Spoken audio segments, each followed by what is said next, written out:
స్వరం విచ్చి సమస్యలు తీర్చేటువంటి జనసేనాని జననేత ఉప ముఖ్యమంత్రి శ్రీ పవన్ కళ్యాణ్ గారి సందేశం.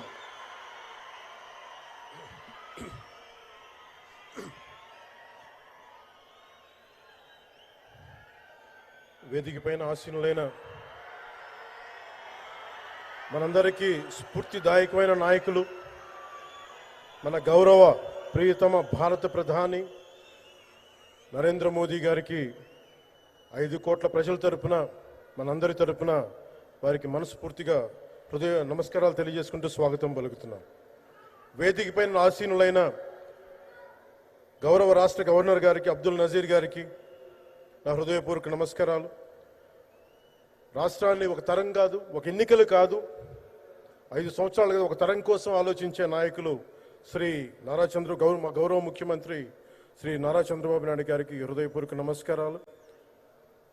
అలాగే వారి తండ్రి అడుగుజాడల్లో సమర్థవంతంగా తనకిచ్చిన అన్ని శాఖల్ని సమర్థవంతంగా నిర్వహిస్తున్న యువ నాయకులు లోకేష్ గారికి నా హృదయపూర్వక నమస్కారాలు. వేదిక పైన ఆసీనులైన కేంద్ర మంత్రివర్యులందరికీ, సహచర మంత్రివర్గ సభ్యులకి, ఇక్కడికి విచ్చేసిన శాసనసభ్యులందరికీ పేరు పేరు నా హృదయపూర్వక నమస్కారాలు. ఇక్కడికి విచ్చేసిన జనసేన నాయకులకి, తెలుగుదేశం నాయకులకి, భారతీయ జనతా పార్టీ నాయకులకి, ప్రతి ఒక్కరికి పేరు పేరున నా హృదయపూర్వక నమస్కారం. మనకి ప్రధానమంత్రి గారిని ఒకటే ఒక పదంతో పిలుస్తాం, కర్మయోగి. ఏ ఫలితాలు ఆశించకుండా దేశ సేవే పరమావధిగా ఆయన ఆలోచిస్తూ, ఎలాంటి లాభాపేక్ష లేకుండా కేవలం ధర్మాన్ని పట్టుకొని డ్యూటీని, కర్మని ఏమాత్రం ఆశించకుండా చేస్తున్న అలాంటి వ్యక్తి మనం ఈ సమయంలో ఈ తరానికి వారు దిశానిర్దేశం చేసే విధంగా ప్రధానమంత్రి స్థాయిలో ఉండటం మనందరం చేసుకున్న అదృష్టం. One who performs duty with truth, righteousness and discipline without attachment to results and dedicates action to the protection of those of the motherland attains eternal glory. The statement perfectly describes Honorable Prime Minister Shri Narendra Modi ji. Our Honorable Prime Minister Shri Narendra Modi ji is not just leading a government.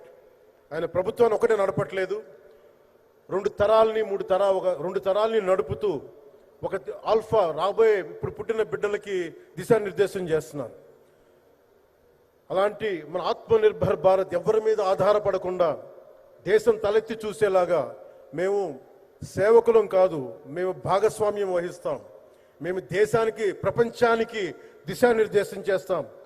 Bharat అగ్రగామి, అంతేగాని కూర్చోబెట్టి చేతులు మడుచుకొని మేము భయపడతా ఉండే దేశం కాదు. తలెత్తుకొని పొగరగా, ఒక దేశపు జెండా ఎంత పొగరుగా ఉంటుందో అంత పొగరుతోటి భారతదేశాన్ని ప్రపంచ పటంలో నిలబెట్టిన మోదీ గారు మనకి ఈ రోజున ఈ కార్యక్రమానికి విచ్చేసి, ప్రత్యేకించి మొన్న గూగుల్ వచ్చింది, అలాగే ఈ రోజున ముఖ్యంగా దాదాపు 13,000 కోట్ల పైచిలుకుతోటి ఈ రోజున మనకి పెట్టుబడులు వస్తూ ఉన్నాయి.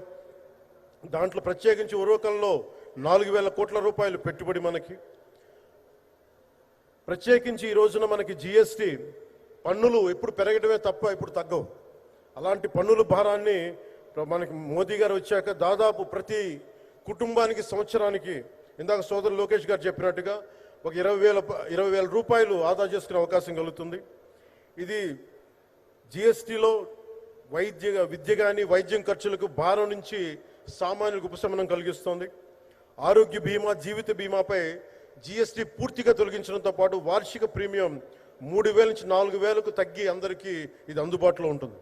అలాగే విద్యార్థులకు కావచ్చు, ఇలాంటి ప్రతి ఒక్కరికి కూడా అన్ని రంగాల వాళ్ళకి ప్రత్యేకించి మనకి GST వల్ల లాభాలని అందరికి అందించేలా ముందుకు తీసుకెళ్తే ప్రతి ఒక్కరికి, గౌరవ ప్రధానమంత్రి గారికి, దీనికి సహకరించిన గౌరవ ముఖ్యమంత్రి శ్రీ నారా చంద్రబాబు నాయుడు గారికి, ప్రతి ఒక్కరికి నా హృదయపూర్వక ధన్యవాదాలు తెలుపుకుంటూ, ప్రధానమంత్రి గారికి ఇంకొకసారి ప్రత్యేక ధన్యవాదాలు తెలుపుకుంటూ, మేమందరం ఈ కూటమి ఒక 15 ఏళ్ళకి తక్కువ కాకుండా బలంగా ఉండాలి. మనందరం ఎంత బలంగా ఉండాలి అంటే ఇది తప్ప ఇంకెవరికి ఏది రాదు. ఇబ్బందులున్నా ఏ ఉన్నా తట్టుకొని నిలబడి ఎందుకంటే ఈ రోజున ప్రధానమంత్రి గారు మనకు వచ్చి అండగా ఉన్నారంటే ఈ పెట్టుబడులను కానీ ఈ నమ్మకాన్ని కానీ ఎట్టి మాత్రం సడలించకుండా మేము ముందుకెళ్తామని మీ అందరికీ తెలియజేసుకుంటూ అందరం సమిష్టిగా పనిచేస్తాం. ప్రధానమంత్రి గారి నాయకత్వంలో గౌరవ ముఖ్యమంత్రి నారా చంద్రబాబు నాయుడు గారి స్ఫూర్తితోటి ఆ నాయకత్వంతో ముందుకెళ్తాం. మేమందరం మీ ఆకాంక్షల్ని, వచ్చే తరం ఆకాంక్షల్ని ముందుకు తీసుకెళ్తామని తెలియజేసుకుంటూ సెలవు తీసుకున్నాను. జై భారత్, జై హింద్.